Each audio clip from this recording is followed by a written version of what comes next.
Halo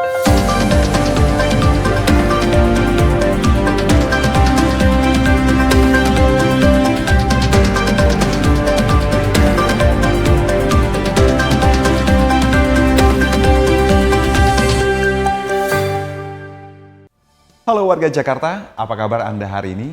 Kembali bersama saya Anton Haryadi dalam program Berita Jakarta hari ini. Kamis 16 Juli 2026 menghadirkan berita pilihan dan informasi terbaru untuk Anda.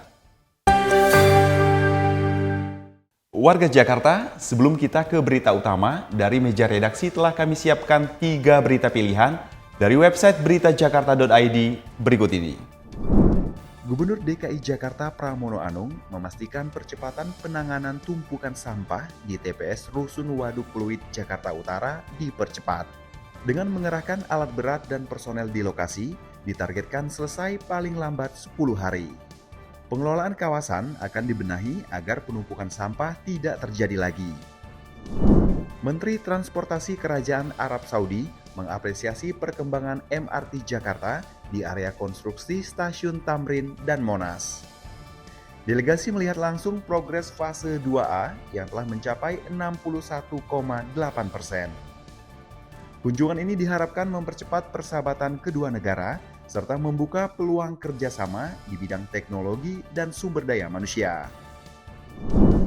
Sebanyak 239 pejabat fungsional yang didominasi guru dilantik Gubernur DKI Jakarta Pramono Anung. Gubernur juga melantik Kepala BPBD DKI Jakarta Maru Litua Sijabat menggantikan Isnawa Aji yang kini mendapatkan amanah menjadi Widya Iswara ahli utama.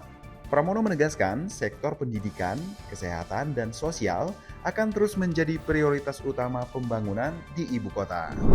Informasi selengkapnya, warga Jakarta bisa langsung kunjungi website beritajakarta.id, website berita resmi pemerintah Provinsi DKI Jakarta.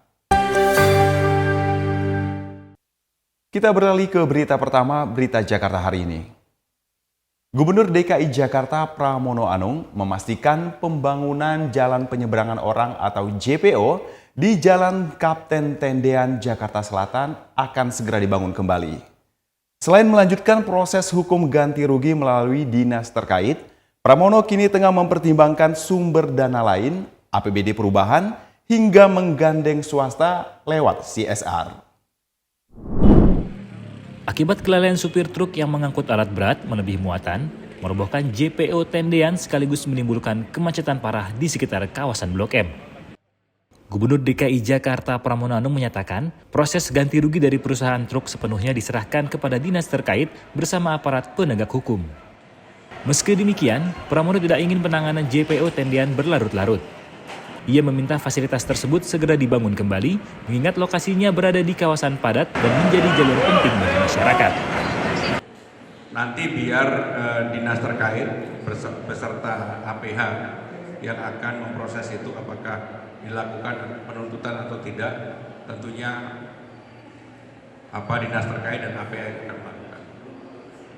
Tetapi sekali lagi yang saya sampaikan tadi, kami segera ingin membangun itu karena itu termasuk JPO yang strategis. Untuk membangun kembali JPO tersebut, Pemprov DKI Jakarta tengah mencari sumber pendanaan di luar APBD karena anggaran dari Dinas Bina Marga belum tersedia. Pramono menyebut sejumlah opsi pembiayaan, mulai dari APBD perubahan, dana CSR, dana koefisien lantai bangunan, hingga menggandeng mitra strategis. Hal ini dilakukan agar mobilitas serta keselamatan pejalan kaki di kawasan Tendean dapat segera kembali normal. Tim Berita Jakarta melaporkan. Kita beralih ke berita selanjutnya. Pemerintah Provinsi DKI Jakarta saat ini tengah menyiapkan skema tarif transportasi terintegrasi atau satu tarif untuk seluruh moda transportasi umum di ibu kota. Kebijakan ini diharapkan dapat mempermudah mobilitas masyarakat, sekaligus mendorong lebih banyak warga untuk beralih dari kendaraan pribadi ke kendaraan umum.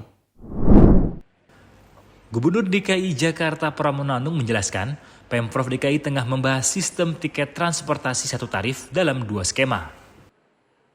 Berdasarkan rute dan sistem tarif berintegrasi, Dinas Perhubungan DKI Jakarta tengah menyusun mekanisme penerapannya. Hal ini bertujuan agar masyarakat dapat menikmati sistem pembayaran yang jauh lebih praktis saat menggunakan berbagai moda transportasi umum. Selain mempermudah pembayaran, integrasi tarif juga diharapkan mampu meningkatkan konektivitas antar moda di Jakarta maupun kawasan aglomerasi. Jadi sekarang ini, kemarin kebetulan kita rapat, ada 2 tiketing, satu yang per segmen, per rute, satu yang terintegrasi. Nah yang terintegrasi pasti ada.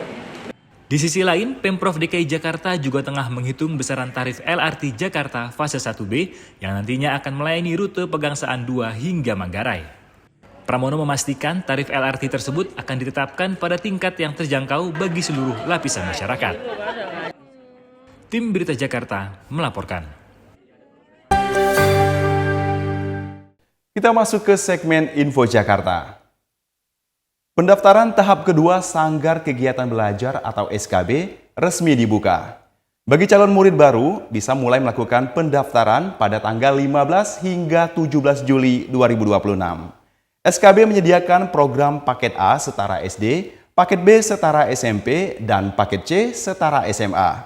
Pendaftaran dapat dilakukan dengan datang langsung ke SKB tujuan atau secara daring melalui laman disdik.jakarta.go.id/spmb/skb. Pastikan seluruh persyaratan sudah lengkap dan ingat SPMB di Provinsi DKI Jakarta tidak dipungut biaya. Kita beralih ke informasi cuaca.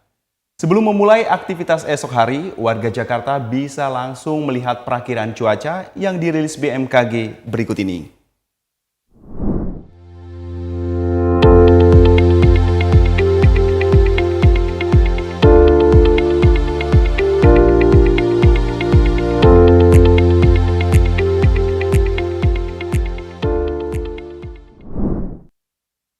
Demikian program Berita Jakarta hari ini. Terima kasih atas kebersamaan Anda.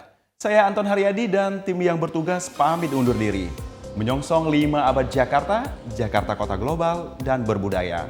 Salam Berita Jakarta.